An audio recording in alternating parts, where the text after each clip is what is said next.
Hi friends, ഇന്ന് ഞായറാഴ്ചയായിട്ട് എന്തോ എല്ലാവരും പരിപാടി. ഞങ്ങൾക്ക് ഇന്ന് മണികണ്ഠന് തുലാഭാരം ഉണ്ടായിരുന്നു.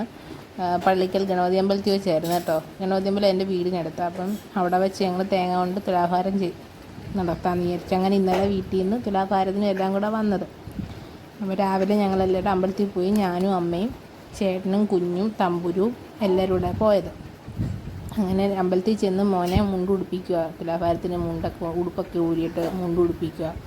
പിന്നെ മുണ്ടൊക്കെ കൊടുത്തിട്ട് ഞങ്ങൾ തൊഴുതൊക്കെ വന്ന് തിരുമേനി തിരുമേനി അകത്ത് പൂജയിലായിരുന്നു. കൊണ്ട് ഇച്ചിരി താമസം ഉണ്ടല്ലോ. അപ്പം ഞാനും മണികണ്ഠനോട് കുറച്ച് നേരം അവിടെ നടക്കുകയൊക്കെ ചെയ്തു മോനെ.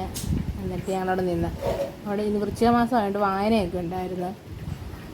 പിന്നെ രാവിലെ ആയതുകൊണ്ട് ആദ്യം ഒത്തിരി ആൾക്കാരൊന്നും ഇല്ല. പിന്നെ തുലാഭാര സമയമൊക്കെ ആയപ്പോൾ ശരിക്കും ആളായി. തിരുമേനി വന്ന് കുഞ്ഞിനെ തുലാഭാരത്തിന് വേണ്ടി കിടത്തുക. ഞങ്ങൾ വിചാരിച്ചു അവൻ കരയൊക്കെ ചെയ്യുന്നു. ശബരിമല വെച്ചായിരുന്നു ആദ്യത്തെ തുലാഭാരം. അന്നേരം ഭയങ്കര കരച്ചിലായിരുന്നു. പക്ഷേ ഇവിടെ കരയൊന്നും വിചാരിച്ചാലും കരഞ്ഞില്ല. അയാൾ കയറയിൽ ഇങ്ങനെ പിടിച്ച് വെയിൽ മുഖത്തോട്ട് അടിക്കുമ്പോൾ കണ്ണടയ്ക്കുന്നുണ്ടായിരുന്നു. അവനൊരു കുഴപ്പമില്ലാതെ കിടന്ന്. മറ്റു തുലാഭാരം കഴിഞ്ഞപ്പോഴോ അതൊന്നും പിടിവിടുന്നില്ല. അയാൾക്ക് അതേ തന്നെ പിടിച്ചുകൊണ്ട് ഇരിക്കുക. അങ്ങനെ ബലം പ്രയോഗിച്ച് പിന്നെ എടുത്തത്.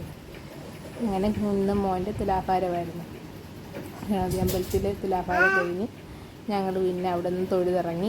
പിന്നെ പരിചയമുള്ള ആൾക്കാരെ കണ്ട് അവരോട് കുറച്ച് നേരം സംസാരിക്കുകയൊക്കെ ചെയ്ത് അങ്ങനെ അതൊക്കെ. പിന്നെ ഈ തുലാഭാരത്തിൻ്റെ തേങ്ങ നമുക്കും തരും. അപ്പോൾ അത് പൊട്ടിച്ച് അവിടെ നിന്നവർക്കൊക്കെ കുറച്ച് ഇങ്ങനെ കൊടുത്ത് പ്രസാദമായിട്ട് കൊടുത്തേച്ചൊക്കെയാണ് പോകുന്നത്. പിന്നെ ഇങ്ങനെ കരയൊക്കെ കണ്ട് സംസാരിച്ചിട്ട് ഞങ്ങളിപ്പോൾ ഇതൊക്കെ അവിടെ നിന്ന് പോകുന്നത്. പിന്നെ അവിടെ നിന്ന് ഞങ്ങൾ നേരെ ചേച്ചിയുടെ വീട്ടിൽ പോയി.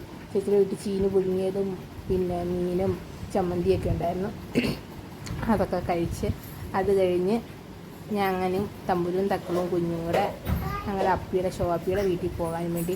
ഈ തോടൊക്കെ കണ്ടത് നല്ല തോടായിരുന്നു. ഞങ്ങൾ പണ്ട് കുളിക്കുകയും ഒക്കെ ചെയ്യുന്നതായിരുന്നു. ഇപ്പോൾ അങ്ങനെ എല്ലാം നശിച്ച് കിടക്കുക. അങ്ങനെ ഞങ്ങൾ ഷോപ്പിയുടെ വീട്ടിൽ വന്ന് അവിടെ ചേച്ചിയും കുഞ്ഞും ഒക്കെ ഉണ്ടായിരുന്നു.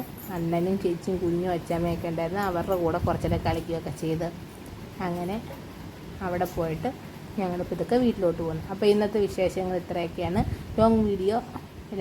ഷോർട്ട് വീഡിയോ ഇടുന്നുണ്ട്.